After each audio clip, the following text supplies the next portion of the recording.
Abra a tua Bíblia aí no Evangelho de João, e nós vamos estar, quero gerar fé no seu coração, para você ler este livro, irmãos, este Evangelho maravilhoso. Enquanto Deus estiver me dando inspiração para trazer mensagens aqui dentro do livro de João, não quero criar nenhuma expectativa de um segmento, mas é muito bom olharmos para esse Evangelho e descobrirmos aqui. Hoje nós vamos chegar neste tema aqui, ó, Jesus, para cada problema uma solução. Algo que Jesus afirmou no seu Evangelho, para nos prepararmos, que há uma expectativa assim, aonde há Jesus há paz, não é? Não é bem assim não, irmãos. Algumas vezes Jesus trouxe dificuldades. Eu creio que essa passagem que vamos ler, que é João 2, de 1 em diante aí, foi uma dificuldade provocada por Jesus, e que essa dificuldade pode ser provocada na sua vida também. A Bíblia diz assim no Evangelho de João, capítulo 2, a partir do versículo de número 1, não é? E nós temos o nosso versículo básico aí, que é o versículo 3, mas eu quero já ler a partir do versículo 1 aqui, ó. No terceiro dia houve um casamento em Caná da Galileia. A mãe de Jesus estava ali. Jesus e os seus discípulos também haviam sido convidados para o casamento. Tendo acabado o vinho, a mãe de Jesus lhe disse: eles não têm mais vinho. Respondeu Jesus: que temos nós em comum, mulher? A minha hora ainda não chegou. A sua mãe disse aos seus serviçais: faça tudo o que ele lhes mandar. Continue olhando para a Bíblia. Ali perto havia 6 potes de pedra do tipo usado pelos judeus para as purificações cerimoniais. Em cada pote cabia entre 80 a 120 litros. Disse Jesus aos serviçais: enche os potes com água, e os encheram até a borda. Então lhes disse: agora levem um pouco do vinho ao encarregado da festa. Eles assim o fizeram, e o encarregado da festa provou a água que fora transformada em vinho, sem saber de onde ela viera, embora o soubesse os serviçais que haviam tirado a água. Então chamou o noivo e disse: todos servem primeiro o melhor vinho, e depois que os convidados já beberam bastante, o vinho inferior é servido, mas você guardou o melhor até agora? Esse sinal miraculoso em Caná da Galileia foi o primeiro que Jesus realizou, revelou assim a sua glória, e os seus discípulos creram nele. Amém, igreja? É interessante você olhar para o milagre que João escolheu para nos trazer a informação de que Jesus começou os seus milagres. A partir daí, esse foi o primeiro milagre que Jesus fez na perspectiva de João. Você vai olhar para Lucas, você vai olhar para Mateus, Jesus, o relato desses evangelhos são outros milagres, mas João escolhe este milagre aqui, porque é algo fundamental para nós, quando Cristo deixa-nos diante dessa possibilidade, que Ele tem uma solução para todo e qualquer problema. Amém, queridos? Até porque Cristo é o antagonismo de algumas pessoas que têm um problema para cada solução, né? É impressionante como tem alguém que tem sempre um problema diante de qualquer solução, mas Cristo não é assim, principalmente quando é Ele, na minha percepção, o causador daquele problema. Quando nós olhamos para esse texto, irmãos, você vai encontrar aqui a informação que Jesus e os seus discípulos haviam sido convidados para um casamento. É interessante como há uma desconstrução aqui, né? Jesus foi para uma festa popular, uma festa de um casamento. Agora, por que eu digo que o problema que existiu aqui, na minha percepção, foi provocada por Jesus. Porque Jesus acabou provocando a chegada, além dos seus discípulos, com certeza, alguns penetras ali. Os discípulos e Jesus, com a sua família, havia sido convidado, mas só que eles não conseguiam andar sozinhos, irmãos. Eu imagino que quando Jesus chegou naquela festa com os seus discípulos, e muita gente, porque começou a haver uma expectativa em volta de Cristo, dos seus ensinos. Aqui Jesus havia acabado de passar pela experiência de se identificar com todos os pecadores do seu tempo e se batizar junto com eles pelo profeta, por João o Batista. Então, quando Jesus chega nessa bodas, nesse casamento, ele foi o que levou, na minha percepção, a dificuldade aqui criada. Olha aqui para mim, o próprio Cristo nos avisou isso. Há uma expectativa em volta de Jesus, que ele desconstrói em Mateus capítulo 10, quando ele diz assim, de que muitos pensam que ele veio só trazer paz. Mateus 10, 34 diz assim, ó: não penseis que vim trazer paz à terra, não vim trazer paz, mas espada. Pois vim causar divisão entre o homem e o seu pai, entre a filha e sua mãe, entre a nora e sua sogra. Assim os inimigos dos homens serão da sua própria casa. Algumas vezes Jesus traz esse constrangimento, traz essa dificuldade, traz essa divisão, traz essa necessidade de que algo aconteça. E tem um dos constrangimentos que Jesus traz para a gente, que eu queria que você se constrangesse aqui. Para os nossos convidados, que precisam saber quem eu sou um crente em Cristo Jesus. Eu tenho um compromisso com Cristo Jesus, com a minha igreja, com os trabalhos da minha igreja. Parece que tem crente que fica torcendo para alguém chegar na hora dele vir para a igreja. Aí já tem a desculpa, não pode ir, chegou convidado. É a hora de você dizer, vamos comigo para a igreja. Se você vir para a minha casa, me visitar, saiba que eu tenho um compromisso, vamos junto. Aí o cara, tive que ficar, porque chegou um convidado na minha casa, e nós ficamos lá jogando truco, pelo amor de Deus, irmão. Essa parte do truco é um exagero mesmo. É a hora, é impressionante como os crentes estão jogando fora a oportunidade. Imagine, eu fico pensando no caso do André aqui. Tá bom, o André tem um compromisso, mas imagine se o André não pudesse vir na igreja porque chegou convidado lá, alguém chegou, não. Aí nós não teríamos música, não teríamos nada.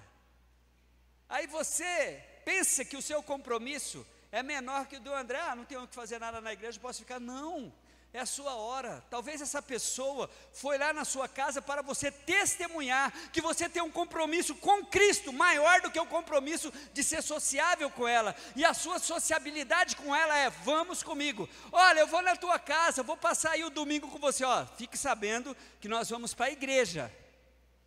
Nós vamos para a igreja. A não ser que você fique em casa falando da sua fé e do amor de Cristo com essa pessoa. Aí possa ser que haja uma desculpa.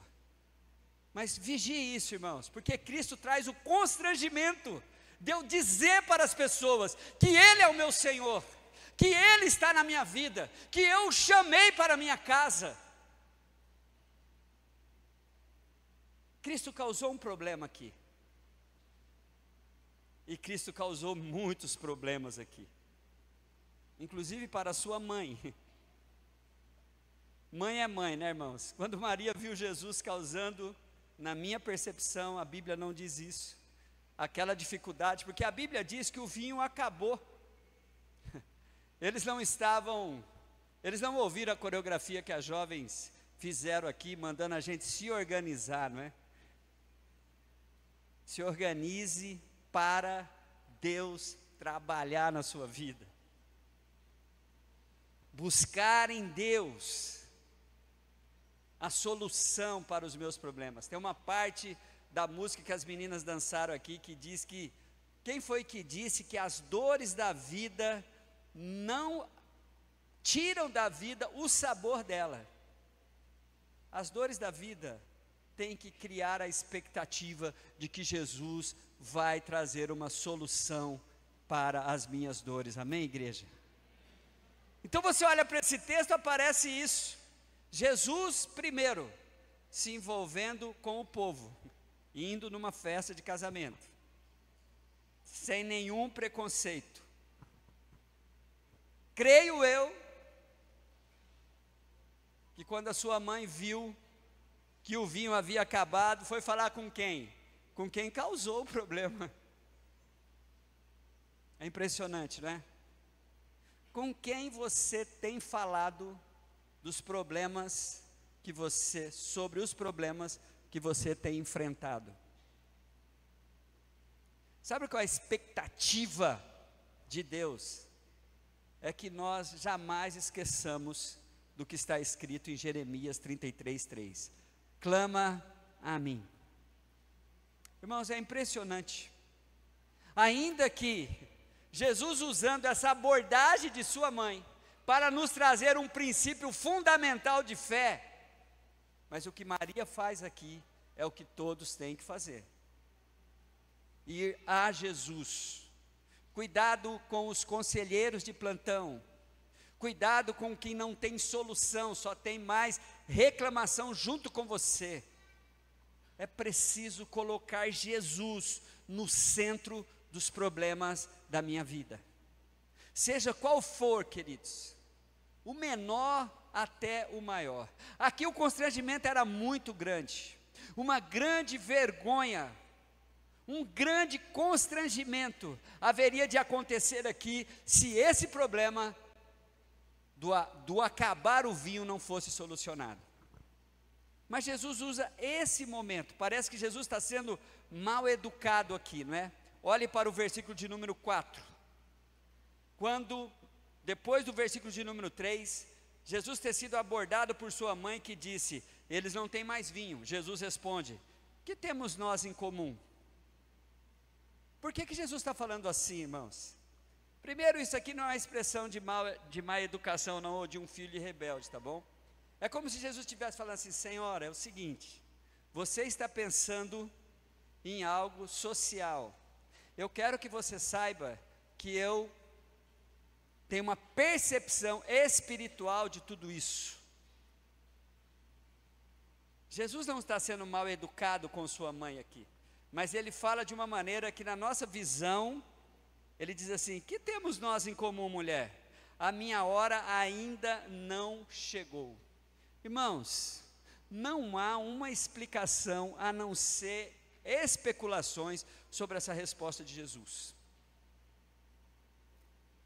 Há coisas mais profundas aqui do que a gente vê no texto, mas eu vou ficar com o que está o texto, porque Jesus está nos dando a ideia de que Ele tem uma hora, Ele tem um momento, Ele tem o seu tempo, diferente do nosso, mas mesmo assim, traz-nos uns princípios aqui, que a fala de Jesus, parece que fez com que a sua mãe se colocasse no seu devido lugar, e ela então fala a frase que todos deveriam, só nesse caso, obedecê-la. Façam tudo o que Ele lhes mandar. Queridos,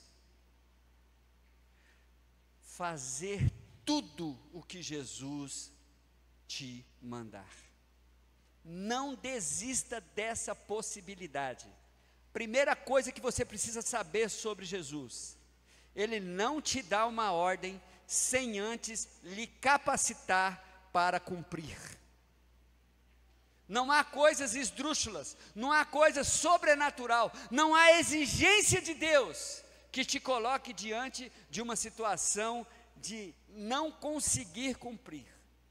Parte de Deus a ordem e a capacitação e os recursos espirituais, emocionais e materiais para você cumprir a vontade de Deus. Diga, eu recebo essa palavra. É fundamental isso para que você não tenha dúvida nenhuma.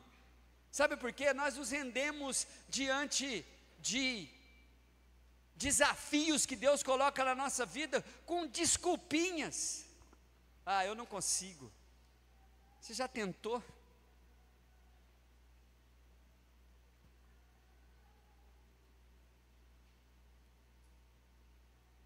O jeito que Jesus escolhe para resolver essa dificuldade aqui, irmãos, é trazer todo mundo ali para um constrangimento que eles não sabem o que estava acontecendo nos bastidores. Quando Jesus manda trazer água nas talhas da purificação, se o noivo, se o dono da festa, se o indivíduo que cuidava disso, soubesse que a água que estava sendo usada, que recipiente que estavam sendo usado, Jesus faz isso de propósito. O jeito que Jesus escolhe para resolver esse problema é na base de deixar bem certo de que Ele tem o jeito dele. O que é importante para você, talvez não tenha importância nenhuma para Jesus. Aquelas talhas de água ali, irmão, só servia para as pessoas se lavarem cerimonialmente. Mas Jesus usa aquilo para a solução daquele problema. Os serviçais, com certeza, na firmeza e na ordem de Jesus, não titubearam em obedecer Jesus, em ouvir o direcionamento que a mãe de Jesus dera para eles. Eles foram lá e fizeram. Agora até imaginam falando com o outro: eita, olha só o que ele mandou pegar, essas talhas aqui de purificação. Água para se lavar. Jesus é assim, queridos. Jesus é assim. Se os convidados soubessem o que Jesus estava fazendo com as talhas de purificação, talvez a reação seria outra. A Bíblia deixa bem claro, se você olhar para o versículo de número 7, que Jesus mandou encher aquelas talhas, encher aqueles potes, e o encheram até a borda.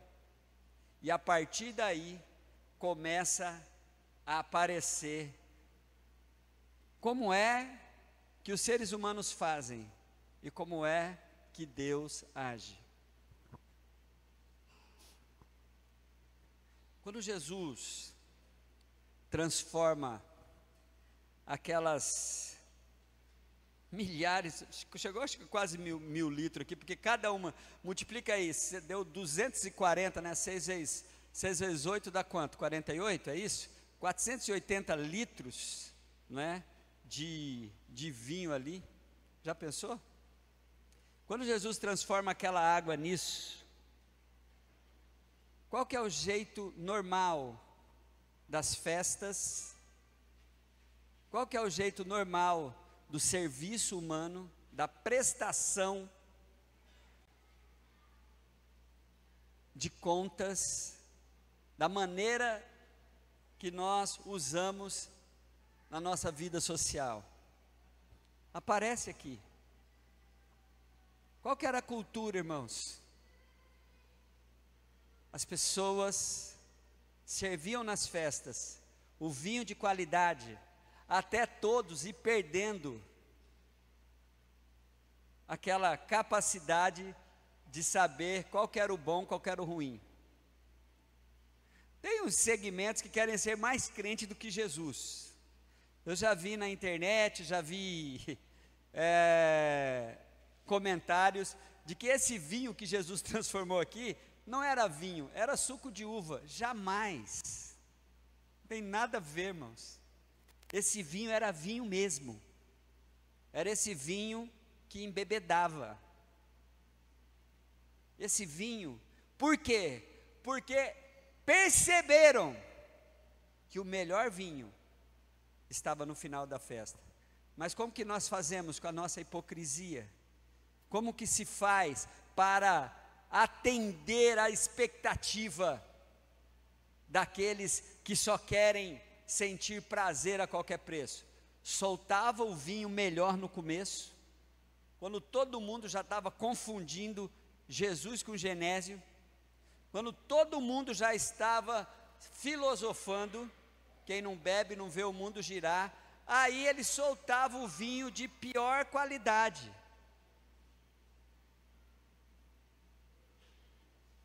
É assim que é uma vida sem o mover do Espírito, sem o princípio da Bíblia.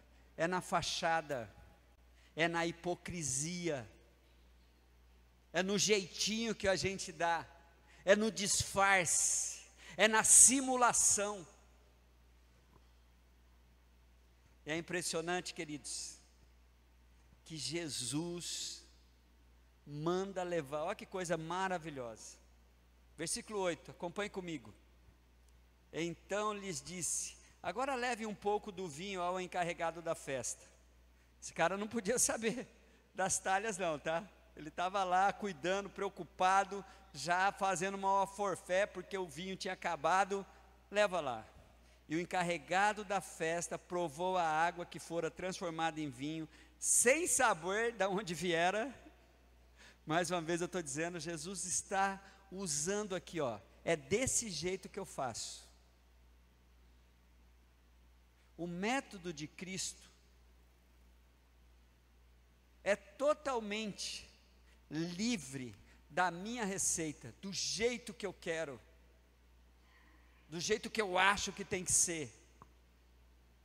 O método de Cristo é o método da solução, é o método de que cai por terra todo o que é falso, cai por terra tudo o que é de má qualidade.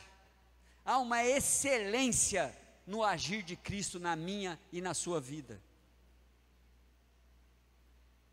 Quando eu olho para esse texto, vejo esse encarregado aqui, então, desmascarando, irmãos, olha como há uma desmascaração aqui. Ele diz assim, ó, ele vai procurar, ele chama o noivo, versículo 10, aí ele desmascara tudo, ele diz para o noivo: todos servem primeiro o melhor vinho, todo mundo faz isso, todo mundo faz isso, serve primeiro o melhor vinho. Queridos, por que a gente vive uma vida de fachada assim? Vamos fazer o melhor no começo, no meio e no fim. Quando você se predispõe a fazer o melhor, a dar o melhor, é dele que virá a capacitação para você manter a excelência que glorifica a Deus, amém, irmãos? Mas tem umas coisinhas que revelam isso para a gente. Como é que está lá na sua casa? Tem uns copos especiais lá, que você só usa de vez em quando? Na minha casa tem. Tem uns copos lá que eu só vejo quando tem visita. Eu falei, eu nunca vi esse copo. Um dia desse, uma pessoa pediu água lá em casa, eu fui dar no copo que eu bebi, a pastora brigou comigo, velho. Pô, você vai dar nesse copo aí? Eu falei, eu bebo nesse copo. Eu falei, não pode. Tem um copo que pode, tem que não pode. Irmãos, isso é inocente, mas pense naquilo em que você está retendo, em que você não está experimentando, você está guardando o seu melhor para gastar quando? Para fazer quando? Eu gostei disso aqui, quando Jesus força aquele homem a desmascarar uma prática. Todos, irmãos, servem o melhor vinho, e depois que os convidados já beberam bastante, vai vê-lo. O cara morre de beber suco de uva, não vai acontecer nada. Pode, se viesse, você toma um monte de suco de uva. Não, esse vinho era aquele vinho que o cara bebia, e depois ele perdia a qualidade de discernir o que era bom e o que era ruim. Depois que beberam bastante, o vinho inferior é servido. Irmão, deixa eu chamar a sua atenção aqui. quando Cristo deixa bem claro de que Ele tem sempre o melhor para nós, porque o que fala o servidor aqui? Ele diz assim, ó, o serviçal, ele diz assim, ó: todos servem o melhor vinho, e depois que os convidados já beberam bastante, o vinho inferior é servido. Mas você guardou o melhor até agora. Esse melhor veio de onde? Veio de Jesus. Veio de Jesus. Havia uma estratégia de hipocrisia. Havia um plano normal. É normal assim. Todo mundo faz, todo mundo usa dessa estratégia. Mas com Cristo não é assim, queridos. Impressionante, não é? Cristo deixa bem claro de que o melhor da tua parte, da minha parte, da nossa parte, deve ser buscado sempre.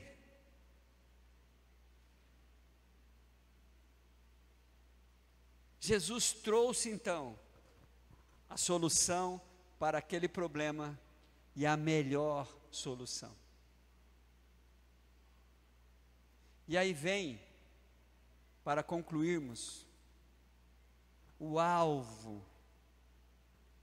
irmãos, de um Cristo que eu convidei para o meu casamento, para a minha casa, para o meu trabalho, para a minha vida, e todos os efeitos colaterais dessa decisão que eu tomei.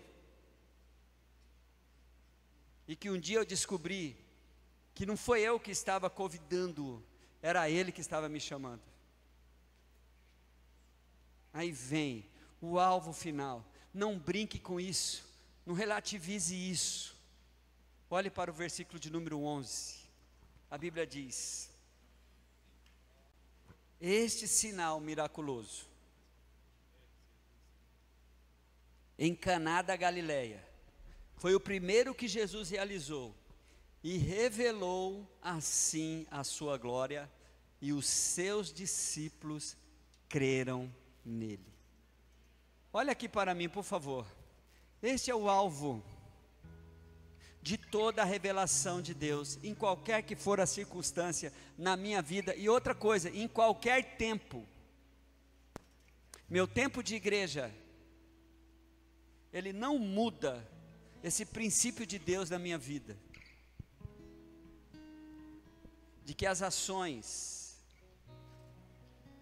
de Cristo, os problemas que Ele me proporciona, me vai dar a consciência de que se foi Ele que proporcionou o problema, Ele vai resolver, mas com um objetivo: que eu venha todos os dias, como seus discípulos, crer nele.